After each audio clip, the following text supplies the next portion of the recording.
Hello, can you hear me? Hello, is this Trent? Yes, it is. Is this Chris? It is. Hey, Chris. Great to talk to you. Hey, I'm sorry if there was any miscommunication yesterday. Felt a little bit. I felt some tension, but I just want to reassure you that I'm not. I'm just trying to get information at this point.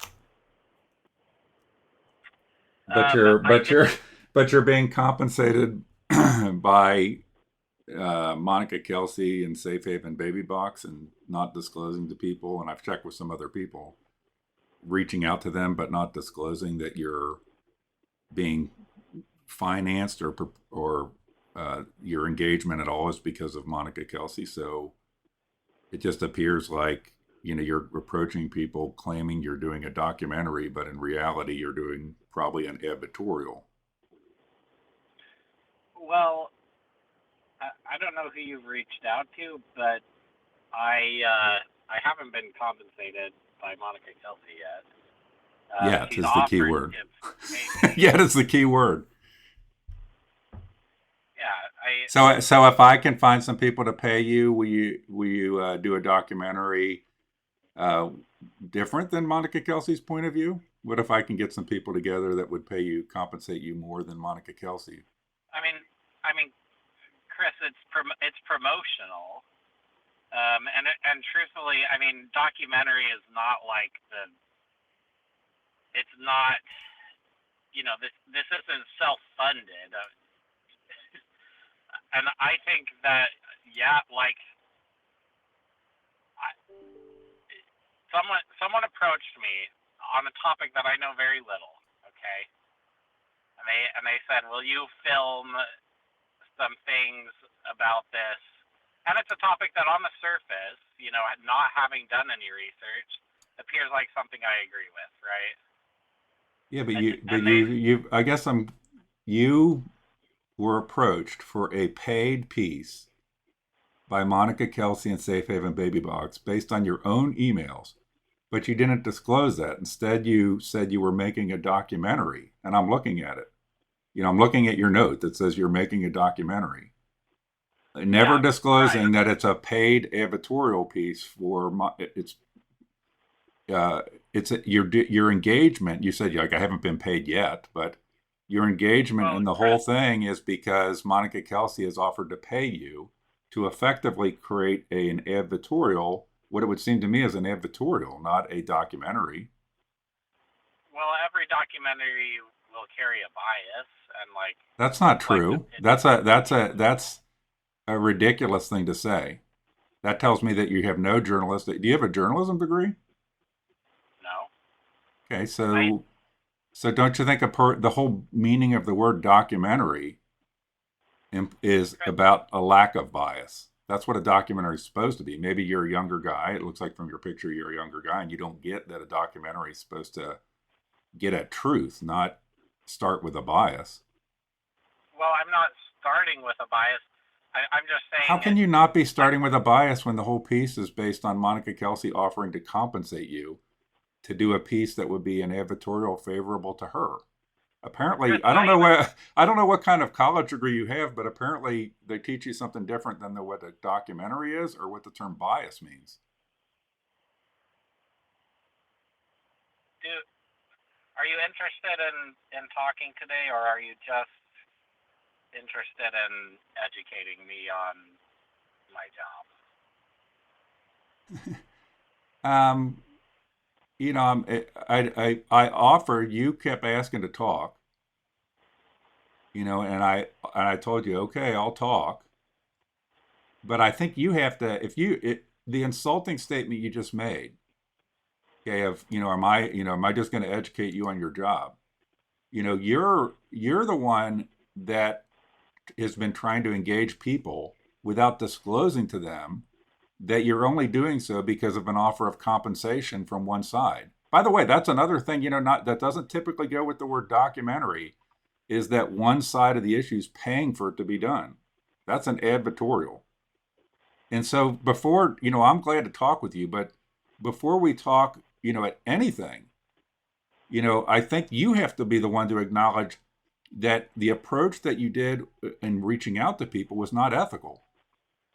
And I have talked to some other people that you have reached out to, and you said in an email, I can put it in front of me here. Like, well, nobody else has asked me about this, and I said, well, nobody else noticed, and nobody else.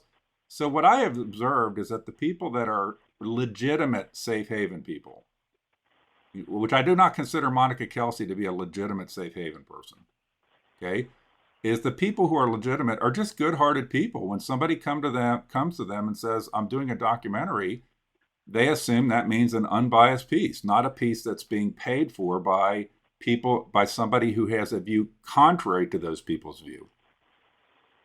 And so if you feel that that is okay not to disclose, and if that's your ethics, your morals and ethics, then you probably shouldn't talk. But Chris, I would never talk to or record anyone without them understanding that I was being paid by Monica Kelsey. And well, you didn't. This is complete bullshit because you didn't tell people that you were reaching out to this. I only determined it because I bothered to search on your website and realized the company that's at the bottom of your emails absolutely has nothing to do with journalism. It's the front page of it is that you do advertising. But you're going out to people who are good intentioned, sincere people who have been spending decades working on safe haven without it being a financial motive like it is with Monica Kelsey. And, and all of them with the spirit of that they want to, if I kind of net it out, one of them that says it the best to me is that their view of safe haven, the people who have actually been doing this for 20 years, is not about money. It's also not about women giving up their babies. It's about women getting help. It's about, women coming forward without stigma who have unplanned pregnancy and being able to get complete and accurate information on adoption and custody options. That they can also get counseling where they need it. That they can know about what help and financial resources are available. That there are people that will help them with a plan to how they can become a great parent. Not a person who's going to do a press conference when a baby has been put in a box saying, hey, this was an unbelievably brave mother who knew she couldn't raise her baby, so she put her in a box. She is a hero. And then goes and does a fundraiser and says, the hero that put the baby in the box, if there hadn't been a box, that hero would have thrown the baby in a dumpster. It's a disgusting blight on the safe haven movement, and it's a disgusting blight on the pro-life movement. It's about one woman, Monica Kelsey, and her ego and her desire to make money off of this. And so these good-hearted people that you're reaching out to, not telling them that in reality you're doing a paid advertorial, that they want to help you because they're looking for people to tell a fair, accurate, and complete story. And it's kind of telling because Monica is very good at creating the press release, news article, that she feels the need she's got to have a paid fake documentary. So, for sake of all this, what I would say about all this, in my view, is I've told you a lot right now. I've given you a lot to think about right now without going into detail. I've given you a link where you can listen to 2 interviews raw of me on this particular topic. So you can learn all about it, okay? I've also told you can go to a YouTube page, search on SHBB, and you'll see all kind of video excerpts, such as, on one hand, Monica Kelsey telling people to give money because this is going to keep babies out of dumpsters, and then her doing training for fire departments telling them the complete opposite in the training. You can go watch all those videos. They're right there. So if you're morally and ethically good with the idea of well, it doesn't really matter, I just get paid to put out whatever propaganda somebody who's paying me tells me to put out, then go for it. And then I don't know, based on, if you consider yourself a pro-lifer that cares about women with unplanned pregnancies and you can do that, God rest your soul. What I'd ask you to do is go study on that stuff. Go learn from that, not from Monica Kelsey paying you or being starry eyed because I can make money off of this, like she gets. But go learn about it.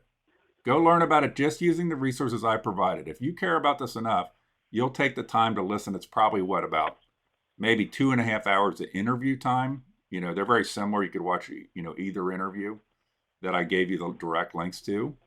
They're completely unedited and raw.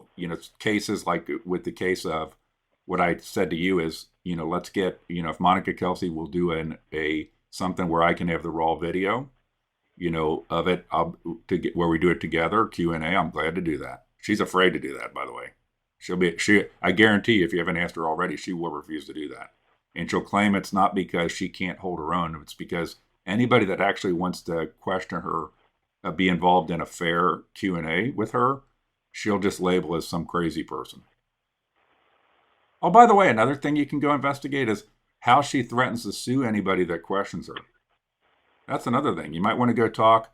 When we hang up here, I'll send you some of the letters from her attorneys threatening to sue people who dare to question Monica Kelsey. Things that were, in my understanding, first off, First Amendment protected speech. She threatens to sue. Things that are true statements. For example, in Ohio, there was a baby box in Sunbury, Ohio, that got turned off because for like 4 months they couldn't get the alarm to work right. That's a true factual statement. And somebody who brought this up got threatened with a lawsuit for saying it. And it's 100% true. By the way, go tell Monica Kelsey and her attorney I said it. And I tell everybody it so they can come sue me if they want. So what I'd encourage, we've been on the phone almost 15 minutes here. Is it fair for me to ask you to go listen to the 2 interviews that I sent you and go look at the videos? They're all pretty short that I put out that are things that Monica Kelsey has actually said. And then you tell me if you want to talk further. Yeah, so I've watched both of the interviews that you sent. Okay. Definitely some really concerning things that you bring up in them. I do have. I'm just curious of your thoughts on a couple things. And you are more informed about this topic than I am. So just going into it, I'm here to just like learn what your thoughts are on a couple things. And Monica Kelsey, I think, is more informed too. Whether or not if she is doing things wrong, I think that we would both be in agreement she would be doing them wrong not from a place of ignorance, right? But I'm just curious. So, like, the way I look at these safe haven laws and the baby boxes, from what I've learned so far, it seems like there's all kinds of issues with the baby boxes. And it was interesting when you said if there was a place for baby boxes, you could maybe see them placed in hospitals. And I understood that to mean assuming that the baby boxes got the safety seal, and also like assuming that they were like following actual coded laws and not just being placed in locations and Monica just bullying people into not updating the laws. So I'm curious, when you say like you could see them having a role played in hospitals, is that because you think there is some value to the anonymous drop-off, or is there some other reason why it would be a good idea in a hospital? So the reason I mention hospitals is because they have full-time medical personnel present. Okay, right. Most places, Monica likes to try to sell these boxes to fire stations. Why? Because there's more fire stations than anything else. There's more targets to sell to. Like if I go in Ohio, we have townships. So like my county has 14 townships. I live in the biggest township in the county, which is like 56,000 people. And that township, I think, has 6 fire stations and 1 police station, and it doesn't have any hospitals. There's a hospital on either side, but not located in the township. So my statement about hospitals is a statement primarily around the presence of medical personnel. Now, that can attend to a baby immediately, and there's no, and essentially, I think, we can go a little deeper into boxes overall, but I always say the same thing. To the degree that we have boxes, the place that makes sense to put them is at hospitals where there is full-time medical personnel present. And I'll tell you something that's very fishy about Monica's whole story as we go with this is that if you go ask her these questions, of the babies put in the boxes, how many have been healthy? Now, I know there have been some this year, so that would be the only thing that would affect my numbers. Her answer has been in her own videos, all of them have been healthy. Okay.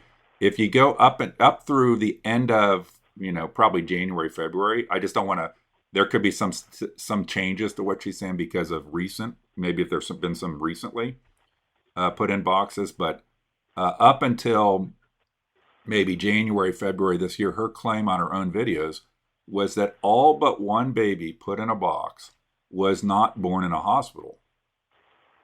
If you go listen to some of the excerpts that I've put of her own speech, it doesn't, she basically encourages people, you can go watch it, the way she does it, is that scares them that if you give birth to a baby in a hospital, you could get ratted out and lose your anonymity.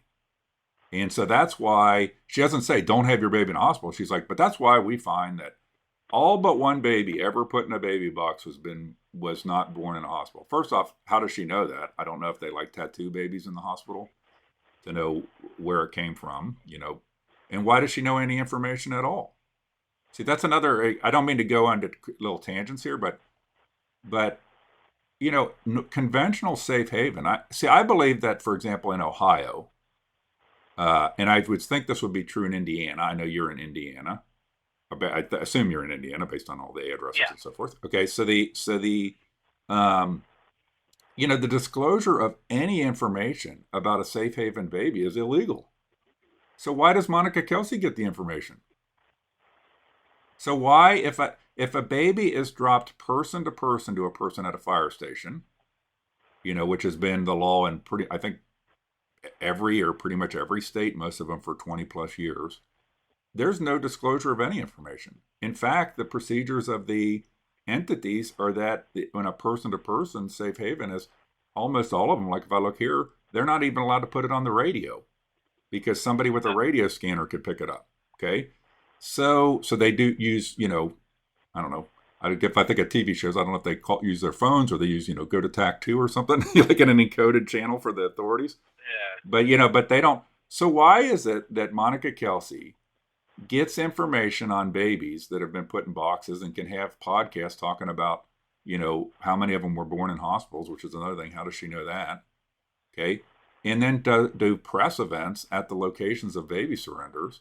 How does all that happen when the information that a baby was even surrendered is, to my understanding of the law and talking to some of my lawyer friends, that shouldn't be being disclosed to anybody under both federal and state law.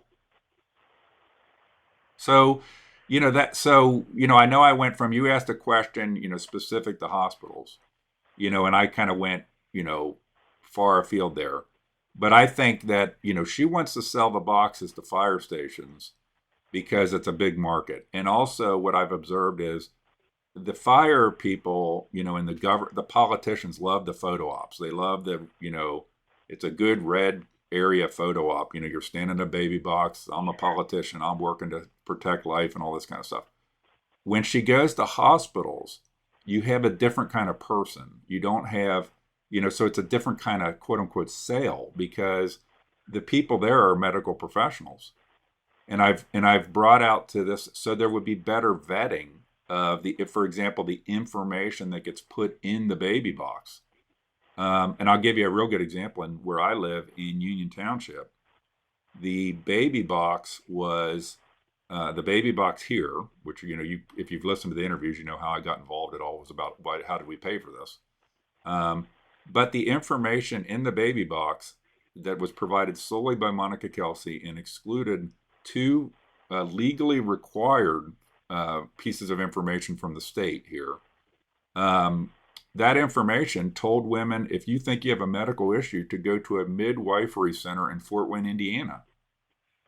The information was so generic that it appeared that, the information going in the boxes didn't even bother to specify, the closest hospital. And if you go look at it now, if you go ask for a current set of that, now it just doesn't say anything.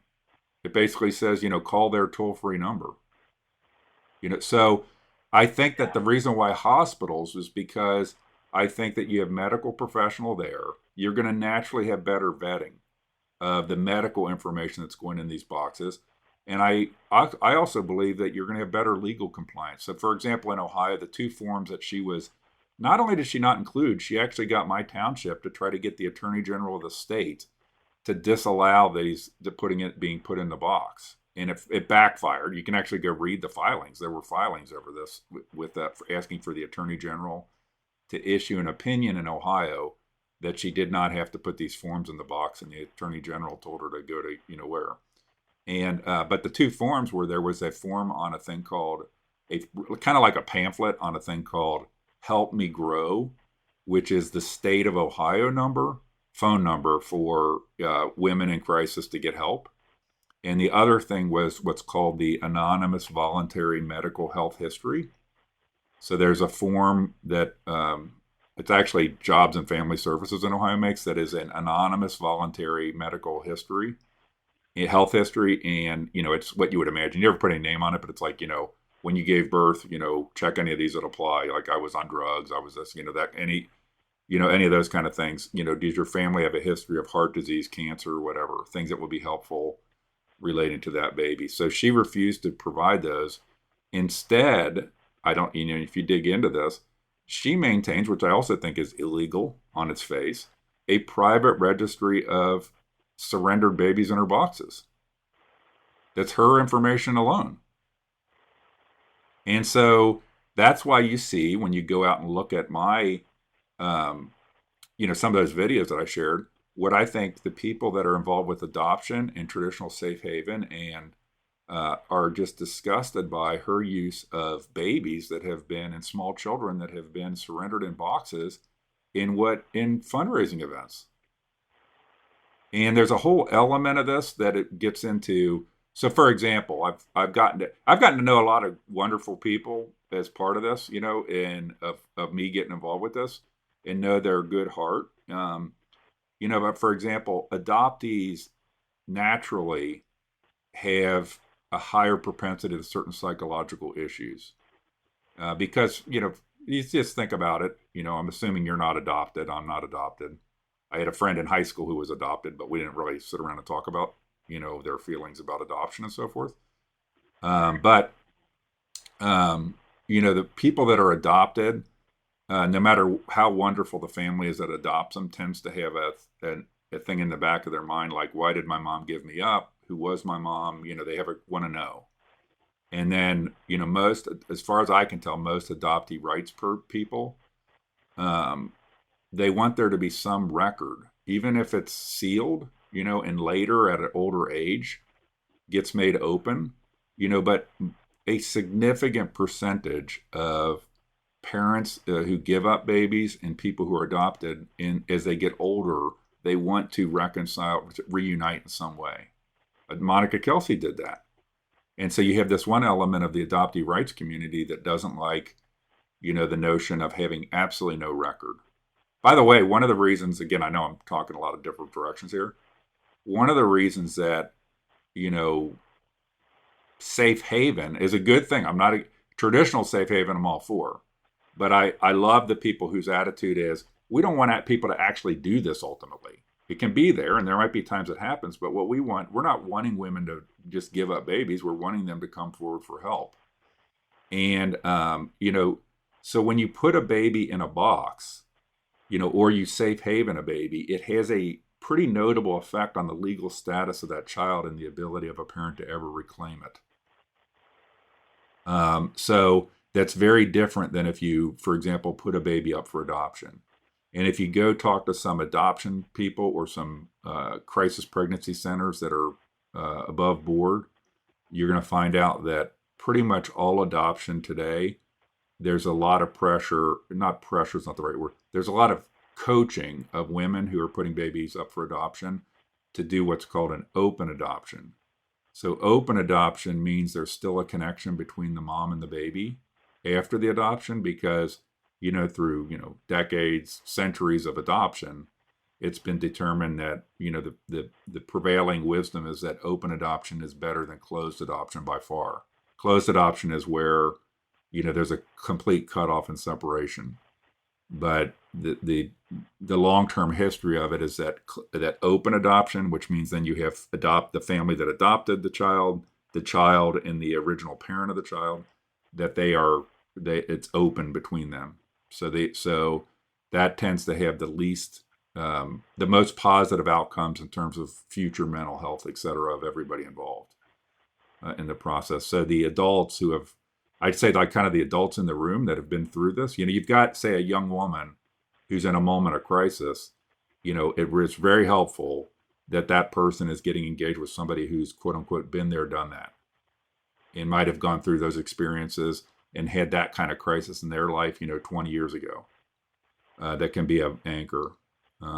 So again, I know I'm running on. I want to throw one other thing just because it came to me. One of the things that the people also decry relating to the Monica process is these press conferences and press releases after every surrender. You're not going to find any safe haven organization that does that, period. It's seen as being disgusting, repulsive, and unethical. Here's why. Here's one of the reasons why. There's lots of reasons, like because it should be confidential. It's supposed to be, she's all for confidential and anonymous, but let's go in some small town where a baby ended up in a box and we'll immediately do a press conference. How do you think that works? When somebody says, like, hey, wasn't Sally pregnant like a couple weeks ago in my small town? And doesn't she not have a baby now? And didn't we learn?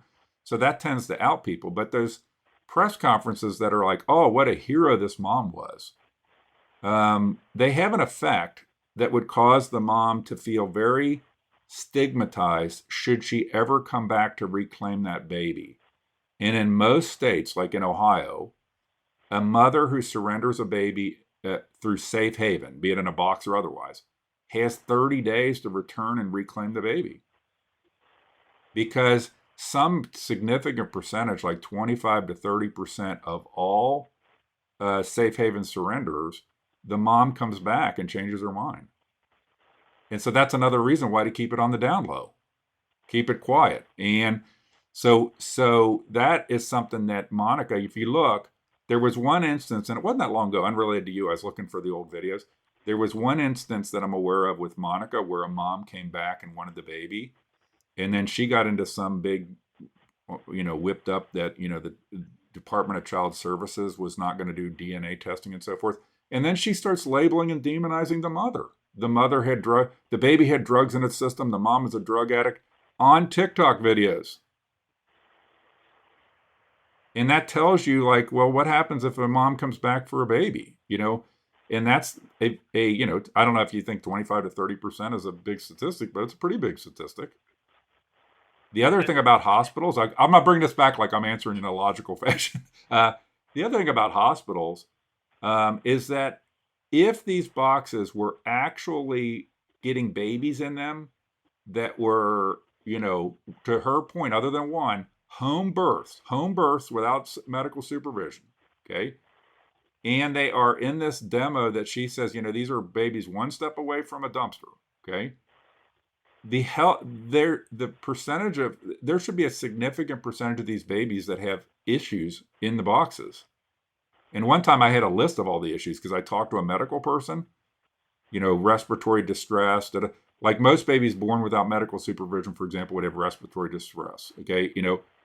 And by the way, people that safe haven babies in real life, separate from boxes, a significant percentage of the time, the mom has medical health issues that need medical attention, especially when there's obviously a home birth or something like that, a non-medically supervised birth. So something doesn't add up. And someday I'm going to figure this out, but it's amazing how many babies get turned up in boxes that are healthy, that are in areas where there's crisis pregnancy centers tied in with Monica. Okay, and close to when legislative sessions occur. So in Florida, the one box there that's completely contrary to Florida law in Ocala, a baby showed up in that box right before the legislative session began, where Monica was pushing to make baby boxes legal in Florida. They're currently not legal in Florida. Now, she failed there, but you go check the pattern. If you were really an intrepid reporter, you'd go check the pattern of babies showing up in boxes versus Monica working some political agenda. That doesn't mean that doesn't say she's guilty of something. Okay, that's not, but the correlation is there. Does it mean that there's, it's nefarious? No, it doesn't mean it's nefarious. I'm just saying it's odd, and I'm going to keep looking into it. Because I truly believe this makes no sense. Why would these babies all be healthy in boxes? And I'll throw in something else. I have asked Monica through her lawyer, so who threatens to sue me at times, is why she won't support anti-trafficking protocols around her boxes. So, for example, that there should be a standard protocol that when a baby turns up in a box, there's an immediate law enforcement check on any abducted or missing children in the area. She's against that. Why? Why would you be against that? Okay. Any building surveillance video, because although she talks about an anonymity, most of these places have camera surveillance. Any building surveillance video should be checked by law enforcement to determine if there's any sign of duress or coercion happening, or if the person dropping off the baby seems utterly inconsistent with the baby. For example, 70-year-old woman is dropping off a newborn baby, which, by the way, I think pretty much every state would be illegal. You can't have like a third party drop off a baby. Right. But she's been against it. She fights tooth and nail against those things. I brought up, we had in my township, we had six fire stations. She put one in one. I'm like, why don't you have signs to put on all the other 5 fire stations directing people that if they want to anonymously surrender their baby in a baby box, this is that go to station number 51 or whatever it was. Here's the address. I've asked why. Let me, and then I'll shut up here because I've been going on. I've asked, why don't you allow signage on the boxes that point to where, that say, if you need medical attention, here's the closest hospital. If you need, if you would like personal assistance, knock on the door. She refused. Go look at the signs on the boxes. She refuses to have those. I asked her, why won't you have the Ohio number on your signs? Refuses to have that on her signs. Why don't you have the package of information for mothers available on the outside of the box so that somebody could, for example, come up and take a copy, go home, study it, and then make their decision? I don't know if you know this either, but the information, her approach is that there's a set of information for the mother, but the mother can only have access to it if she opens the door up, which triggers an alarm. Okay. There's many things. I ask, why doesn't the Safe Haven Baby Box website have information? Maybe it's buried somewhere on there. I can't find any information on there that would help educate a young woman on her adoption and custody options, and what are the, and that, if Safe Haven and baby boxes are a last resort, why isn't there more? Why isn't Monica putting out videos and having information on her website about how young moms or expectant mothers in crisis can go get information on adoption and custody options? Why does she have the last thing, and then I promise I'm going to shut up. Why does she have a public service announcement that you can go watch, like 8 minutes long, that shows what clearly are upper middle class, at least girls in a high school, where it lives in a beautiful house, and the young woman in the video never tells her parents and never tells the father. Her and her friend self-deliver the baby, and then the friend puts it in a box. I point out to people, assuming you're pro-life, what would we do if pro-abortion people had public service videos like that? What would we be saying? That, hey, don't tell your parents, don't tell the father, go to the clinic. And we would be outraged. And I'm outraged that Monica has videos for ostensibly designed for young women that are showing, an advertorial type video showing don't tell your mom and don't tell the father. Don't seek medical help. Don't get prenatal care. Have your friend, there's a time in the video they get in a car and it's like, do you have towels and, scissors or whatever? Like that. She asked the friend, like, do you have towels? Did you get the towels and scissors? Yeah, I got the towels and scissors. So there's a lot of, I think, messages that are problematic. So I went on and on and on and on. Okay. And I apologize for that, but hopefully it's some good insight as to my perspectives. What, let me let you talk. Yeah, I think, I think that most pro-life people would prefer the scenario of the surrender where they don't talk to their parents versus an abortion. But definitely, I think everyone would be in agreement that, like, if you're pregnant, you should have a conversation with your parents. And that you should get proper prenatal care. Right. And that you should have a proper supervised medical delivery. Because I'll tell you, here's a dirty secret about all this. The actions of Monica Kelsey, and I'm going to make a statement here that is not just for effect. I'm not going to, is I believe without question, the actions of Monica Kelsey have killed more babies than they have saved. Why? She doesn't talk about how many babies are stillborn.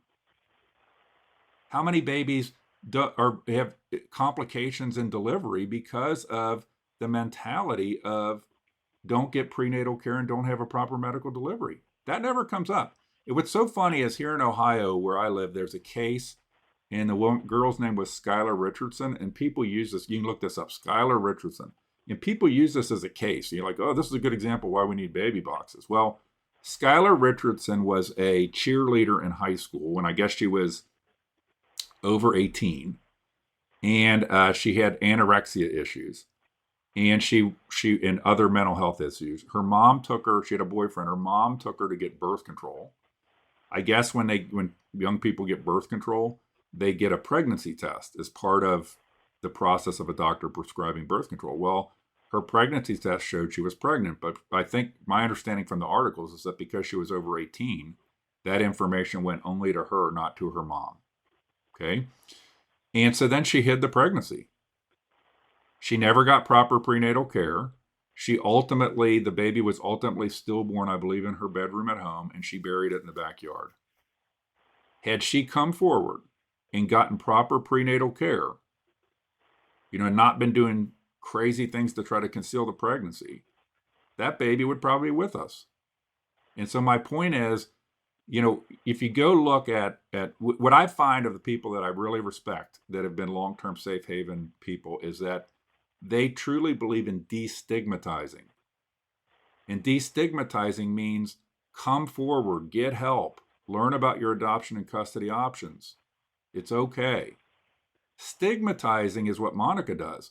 We still live in a world where you should go in the alley behind the fire station and put your baby in a box wearing a hoodie. Go look at the pictures on Monica Kelsey's face on her pages and her posts. Women concealing their identity, shoving a baby in a box, slamming the door. And what kind of almost makes me tear up inside is the notion that you have women that could actually do this and then realize a year or a year and a half or 2 years or 5 years later that they were tricked.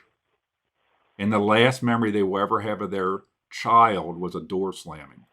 And they didn't know that they could have adoption and custody options. And custody options, just if you're not familiar with this, is because I didn't know a lot about this stuff. I've learned a ton. Okay. And I have no financial interest in this whatsoever. I'm just passionate about, doing the right thing. Is custody options are a lot of young women, if they have maybe their lives aren't together, they have a crisis pregnancy, they give birth. And rather than adoption, what a lot of happens is, grandma, mom, whatever will get temporary custody of the baby until the young woman gets her life together and then raises her own child. Which, by the way, people that I respect would say, and that want to help women doing that, because, man, if there isn't something that would help a young woman to see the light, whose maybe his life was not where it should be, to see the light and get their life on track, that would be it, right? That I have a child. I got to clean up my act, but I can't do it instantly. But we can arrange for grandma or a family friend or mom to have custody of your baby till you get your life together. And we can help you on a parenting plan and a way to get your life together, get a good job, get on the straight and narrow, et cetera, et cetera. That's what the good-hearted people want to do. Monica wants to, what does Monica say? What's one of her sayings? First off, you're a hero for putting your baby in a box because you recognize you couldn't raise your baby. And that'll help us get your baby to what? Their forever family. Another dog whistle to say, you're never going to see your baby again. It's going to go to their forever family. Where does she doesn't even disclose in any of the material. She does, there is something on the form. So I don't want to say, I try to be very accurate, okay, about like if you want your baby back type thing, but go look at our website and look for that. Go look at our website that in almost every state you have 30 days to reclaim your baby if you change your mind. And on her DNA test thing, where she got all ape shit about a DNA, I talk to people in law enforcement and so forth myself, and they're like, okay, yeah, you should do a DNA. But there's other ways you can figure some things out. Like, for example, in this case, a woman had put a baby in a box and then came back, like, it was within very quick time, like in a day, maybe a day or 2 days or something very short. It wasn't, and wanted the baby back. And so law enforcement professionals tell me, like, other than a DNA test, you can ask them questions like, okay, ma'am, tell me, what was the baby wearing? Tell me certain physical attributes of the baby that other people would not have known. Tell me exactly when you dropped the baby off. Do you remember when exactly you did this?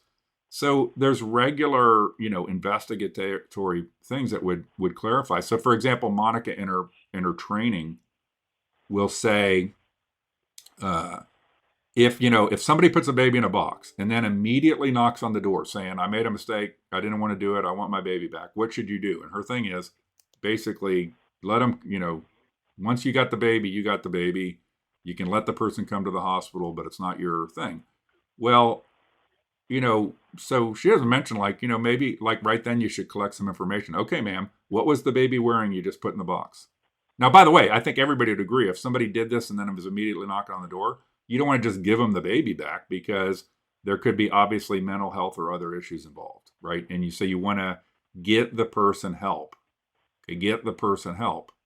And, so that's, by the way, that's why person to person is so much better. And it's actually more anonymous. I tell people, if you want to keep a safe haven surrender anonymous and confidential, absolutely do not put it in one of Monica's boxes because she's going to do press releases to CNN and do a press event at the site. That's not anonymous or confidential. So again, I went on here. What other questions do you have for me? I guess my last question is, with Monica, it seems like in my research, she is much more visible than really anyone else in the safe haven space.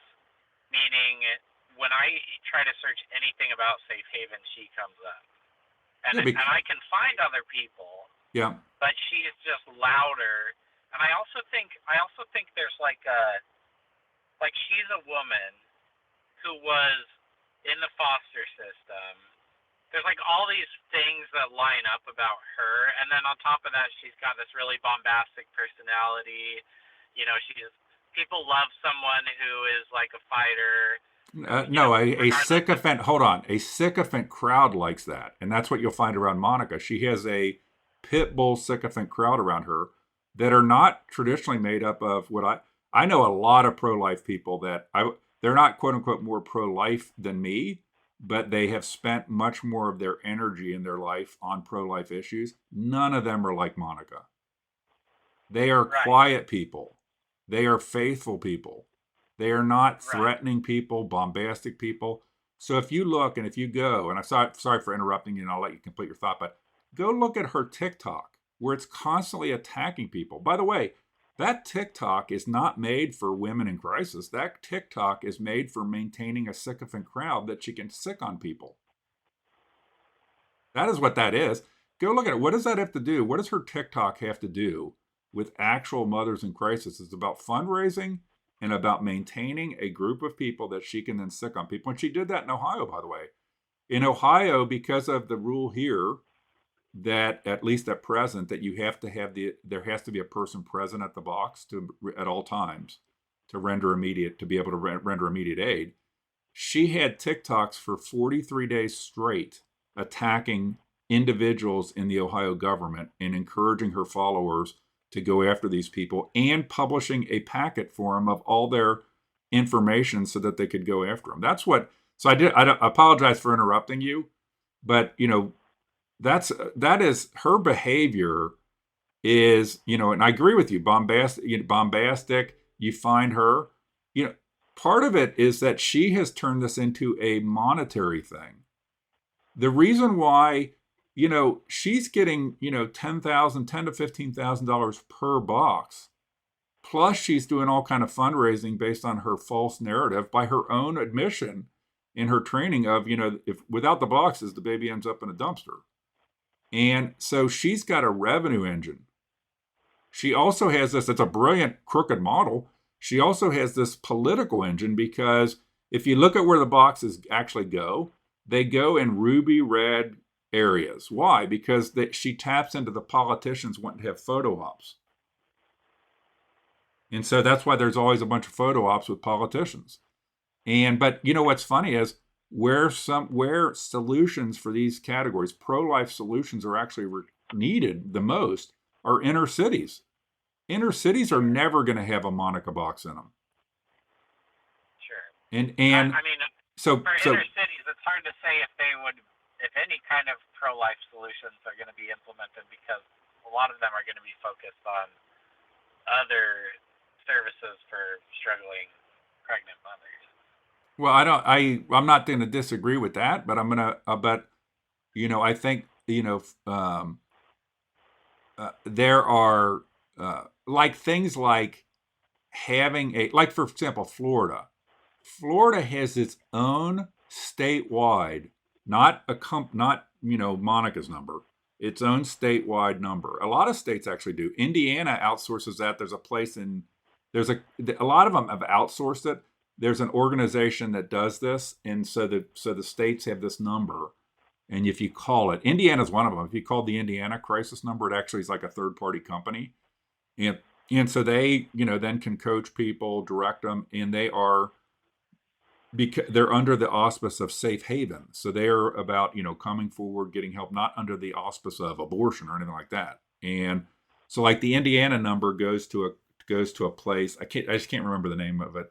It's like House of Hope or something like this. Is the company that runs them, and a lot of them, and it basically helps whoever calls, young women, what have you, and it focuses on their their adoption, custody, and what the safe haven rules are where they are, stuff like that. And so what would be a good exercise for you, or if you know a young woman, is get them to call to the Indiana number, because there's an Indiana number for, apart from Monica's, there's an Indiana number that Monica won't let be on the signs at her boxes. When you call it, it goes to this company, this charity called like House of Hope or something. And have somebody call up and ask them like, hey, tell me about my abortion options, and see what they say. My impression, I've talked to them once at length about how it worked, and my impression is that they're very focused on only safe haven, and then on how women can come forward to learn their adoption and custody options, and knowing what state provided help resources there are. Because you have situations now. Remember in probably in the last year when there was the big crisis about baby formula, not enough baby formula. So you have women that are in crisis because they can't find baby formula. Right? And you want some woman to go put her baby in a baby box because she can't find baby formula at the Walmart? So that's what those numbers are. But I would encourage you to call it. I didn't do that, call it, and see what kind of coaching they give. But those are the kind of lines that would have benefit in inner city and advertised in. So, for example, states like Ohio, like, for example, in Florida, they have an approved sign for all fire stations. Okay. that says the basics, safe haven for newborns, don't leave an unattended baby here, call 911 if there's nobody here, here's the phone number for getting help. Why don't we do that in Ohio? Why don't we do that in Indiana? I mean, whatever she has, let's say Monica, I don't know what the number is now, you might know, but let's say 140 boxes, 145 boxes. In Ohio, there's probably 500-600 fire stations just in Ohio. So why don't we have if Monica, if I got people that are actually sincere safe haven people, and I said, like, why don't we get signage in all 500 or 600? That would be wonderful. We should do that. Monica'd be against it because you can't make money off of that. And that's the differentiator. And back to your point of why you see some and not others, the other people are not, they don't have this monetization vision of this, of how they can make money off of it. Now, by the way, in Florida, as a side note, they have it's an outside charity that runs a campaign every year for billboards in basically target areas for billboards and informational stuff, on safe haven. We don't do that in Ohio. I doubt Indiana does that, but in Ohio, there's no standard signage, there's no campaign, there's no nothing. I'm assuming Indiana is the same. One time I called into Indiana Department of Children's Services. By the by, I think that a significant number of Monica's boxes in Indiana are illegal. If you go look at the Indiana code, when the boxes are at volunteer fire stations, which a significant percentage of Indiana fire stations are volunteer fire stations, and a significant percentage where she has the boxes are volunteer fire stations, those boxes have to be, there's specific statutory requirements as to how far they are away from a hospital or from a 24/7 manned police office has certain type of medical equipment.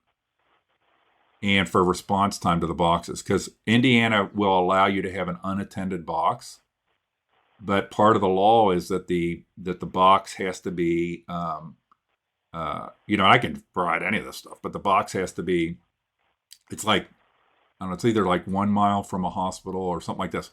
But there's one box that's had like 2 or 3 babies in it, and I think it's called like Cold Spring or something. It's like her box number 1 or something, but it's like Cold something. Like I always think Cold Stone Creamery. It's like Cold Springs or something like this. That box does not meet the statutory requirements.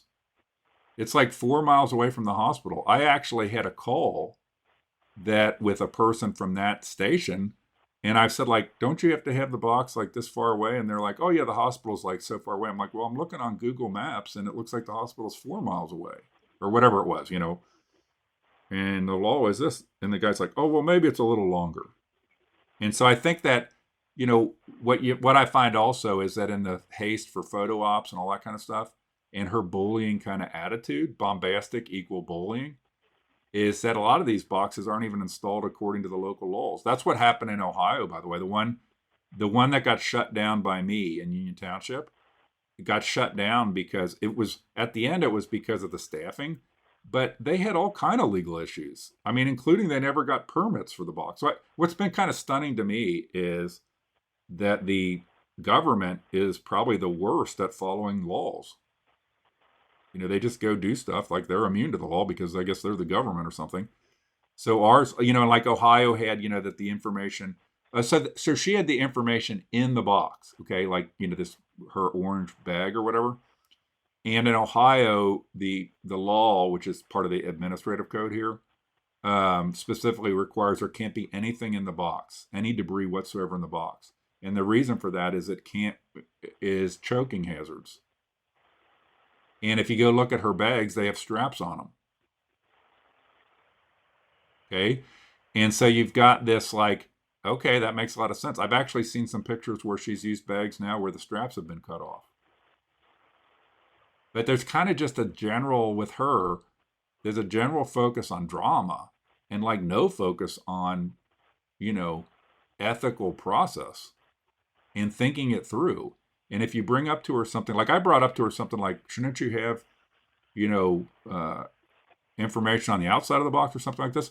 And if you go find that, you'll find out my thing is Then I got blasted with 4 TikTok videos claiming I'm some weirdo pervert that followed her to her bathroom. That's what she does to people.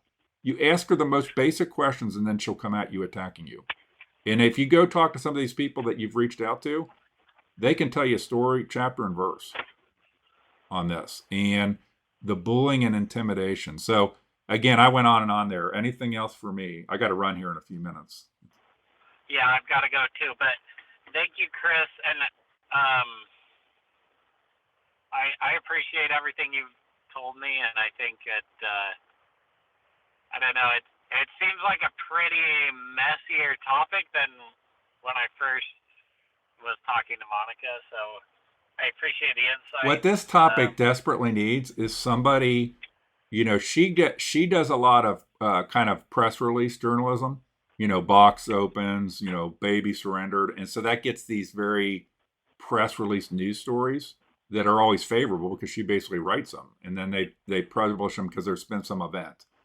And what this topic desperately needs is not advertorials, but somebody who actually does an authentic documentary on these things. And what I've found is that the people who claim to do that, now you're probably actually an extreme on the bad side of that because you're actually an advertising, type, company background. But there's people that, like World Magazine's a good example. When the article they wrote was pretty good, the woman wrote there, but the podcasting they did was terrible. And it's because the woman that did it was very biased in favor of Monica. I mean, I would point out to her over and over again, you're actually using Monica's marketing terms as your terms, like forever family, all that kind of stuff. But they were very biased. This desperately needs somebody who is able to do a serious look at this, and truly look at all the dimensions, not under bullying or intimidation, and not with money, not, personal bias or financial interest. And so it's kind of telling to me that Monica's reaching out to somebody, trying to get somebody to do a quote unquote documentary on this. She won't reach out to an actual, I don't mean to demean you in any way by saying this.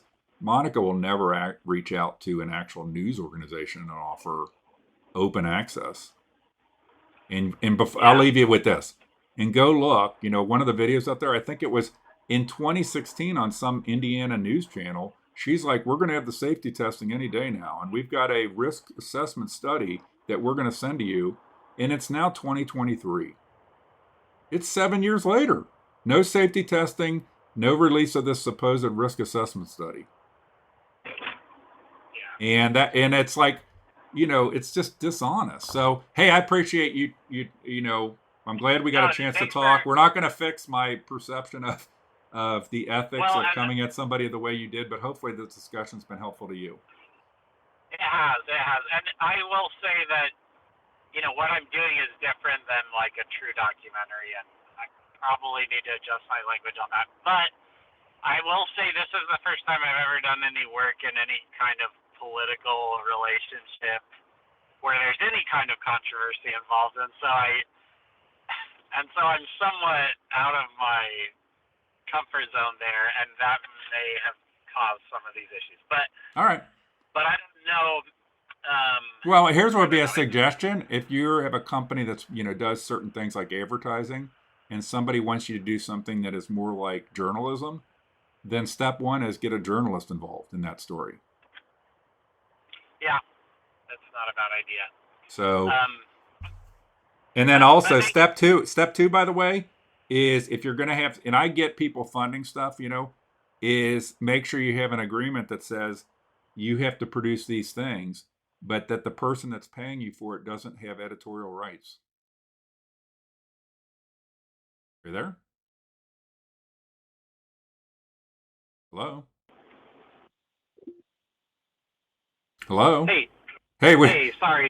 Hey, so any event, we got cut off, and I don't know why, but I apologize for that. But so any event, thank you for, at least hearing me out, and thank you for some of your comments about your approach, and hopefully this has been helpful on a couple fronts. And I don't want to make anything dishonest, and I didn't really think that was what was going to happen when I got into this. So now I sort of have to figure out what I'm going to do. But Thank you for for talking, and I hope you have a great day. All right, you too. I have to go. All right, But bye. I get it. I do too. Bye. Bye.